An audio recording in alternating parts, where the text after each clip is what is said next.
Yo, so today we'll be reacting to controversy going on in Twitter.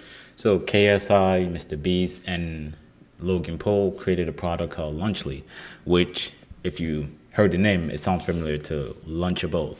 And they're claiming that it's very healthy, it has higher electrolytes, more good for the kids. So in general, more healthier than Lunchable, their competition.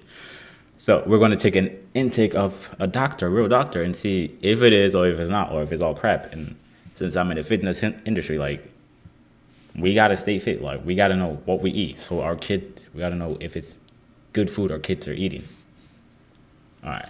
KSI, Mr. Beast, and Logan Paul have announced they are teaming up and launching a new food product called Lunchly to compete with the uber popular I like the box design, to be fair.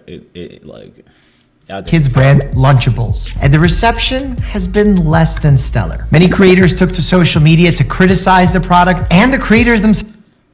So, if you've been keeping up with all the drama, so when they created the Lunchly, so a YouTuber named Dan TDM posted like you can see, like, what happened to YouTubers, man? I cannot see anything anymore. This is selling stuff for the sake of money, making money. Simple. How does this benefit their fan? This is selling crap to kids who don't know better than to trust people who are selling it to them. Do better. So that got Mr. Beast, Logan Paul, KSI all like rambling to reply to Dan TDM because he's a very high respectable like YouTuber, like been in the industry for a long time.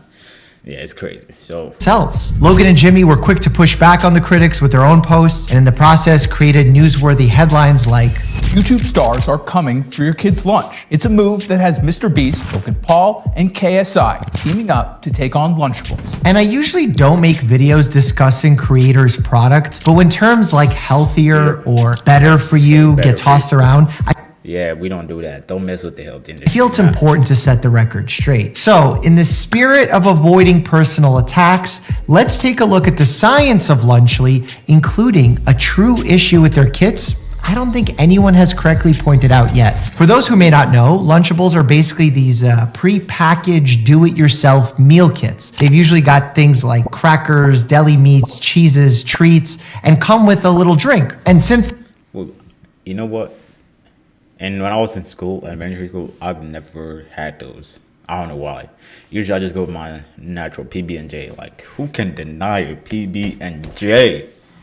Their inception, they've been super popular with kids. However, it's been known, especially by experts, that while these kits are fun and tasty, their nutritional value is just not good. They're often too high in sodium, saturated fat, and added sugars, and don't use healthy whole food ingredients. And because they fall into the category of ultra-processed foods, they aren't healthy to consume often, period. Studies actually show that those consuming high amounts of UPFs can have up to 50% higher risk of developing obesity and some specific. So yeah, that's why a lot of kids now you be seeing their all big like body obesity, like, and then they keep on doing that, keep on eating, constantly eating, and when they reach their 20s, they're all 350 pounds of all fat, and then later they have to go to the gym to try to reduce that, and it takes a long process, like, to reduce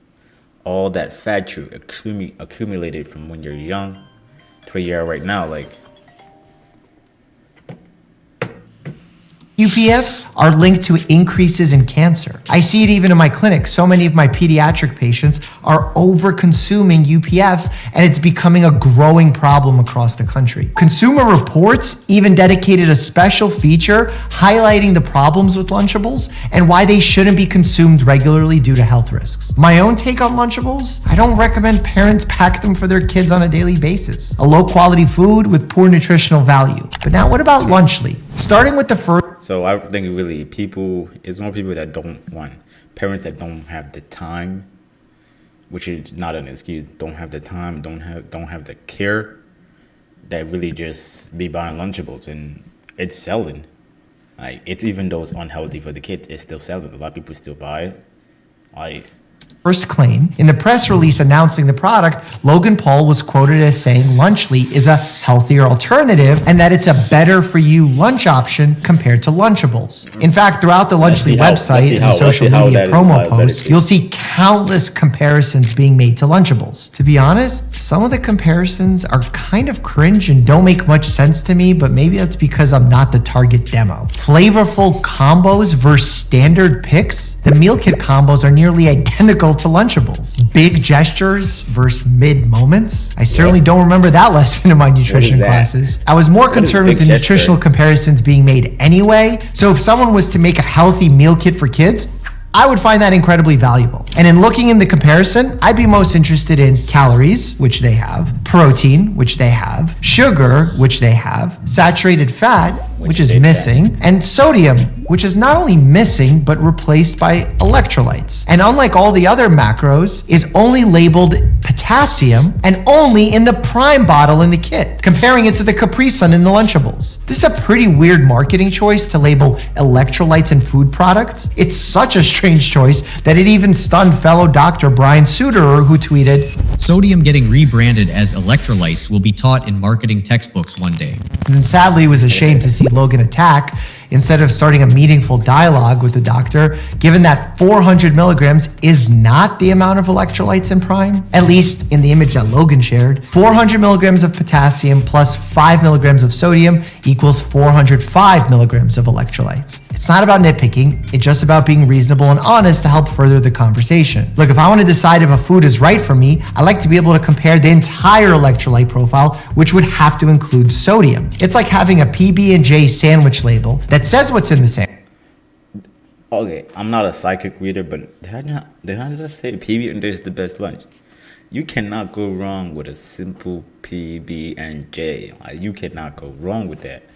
That's the best stuff. Protein, fats, calories. But then the sugar line only tells you what's in the peanut butter as opposed to the jelly in the entire sandwich. I wanted to go further and do the comparisons myself using the nutrition facts from the Lunchables and Lunchly websites. And it's honestly really hard to draw perfectly clear conclusions for several reasons. One, I don't have nutrition facts for each part of the kits. For example, how many calories come from Feastables versus the food component. Second, some of the portion sizes aren't the same. The turkey cracker kit from Lunchables is 82 grams, while Lunchly's is 72 grams. Three, there are so many varieties of Lunchables that just swapping out the flavor of Capri Sun caused significant differences in sugar and calorie content. What I was able to conclude is that Lunchly has less sugar and therefore less calories than Lunchables in comparable kits. That's probably due to the drink component of the kit, as Capri Sun uses sugar and Prime is artificially sweetened. Lunchly has significantly more potassium than Lunchables because of the Prime drink, which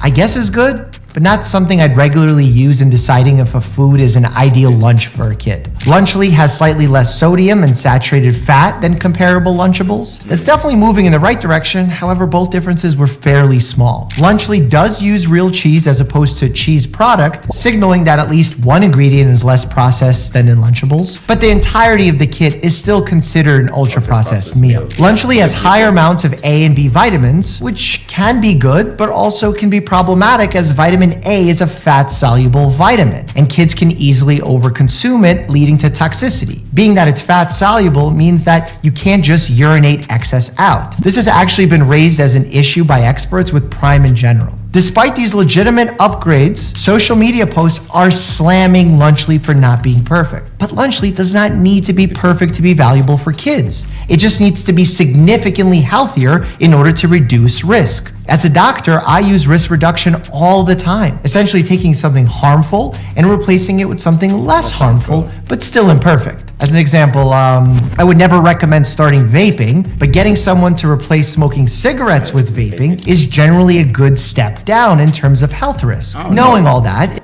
I don't know about that. It's still smoke.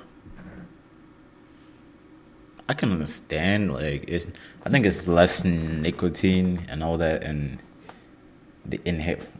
I don't know. Is it fair I'm to not say sure that about that. Lunchly is healthier? I guess one can say yes, but honestly, probably more so as a marketing tactic. The reason why? Well, let's look at the recently passed nutrition standards set forth by the USDA for school lunches and see how Lunchly compares. Going line by line here. Less than 10% of calories should come from saturated fat. Lunchly turkey, 23% of calories come from saturated fat. Less than 10% of calories should come from added sugars. Lunchly turkey, 10.4 comes from added sugars. But this is where things get really interesting, and for some reason, no one has pointed this out. You see, USDA caloric guidelines say that a lunch meal for kids K through 8 should contain around 625 calories. Kids need energy to function, and calories give them that energy. Lunchly turkey contains only 230 calories, which would mean a kid would need to eat about 2.7 portions to consume enough calories. And if they did that, they'd get nearly 1,300 milligrams of sodium, which is also significantly over the USDA standards. So they'd be either under eating calories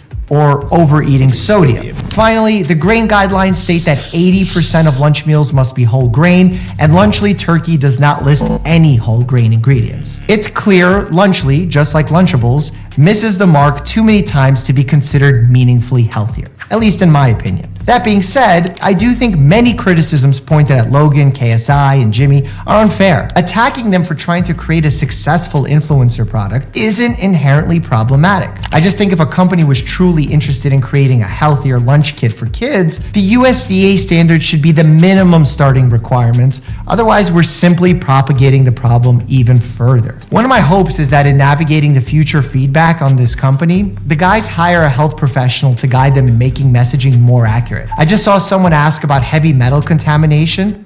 So what he's saying, like, there's no bad in the product. Basically, it's decently healthy and decently not. It's not perfect compared to the Lunchable, and yeah. So that's a doctor's opinion. Like, so all the backlash they're getting is just because they're influencers and all that. So, and especially they're preaching healthy, and it's just not that healthy. Like, it's not. Like, it's okay, but it's not okay. It's okay, but it's not okay at the same time.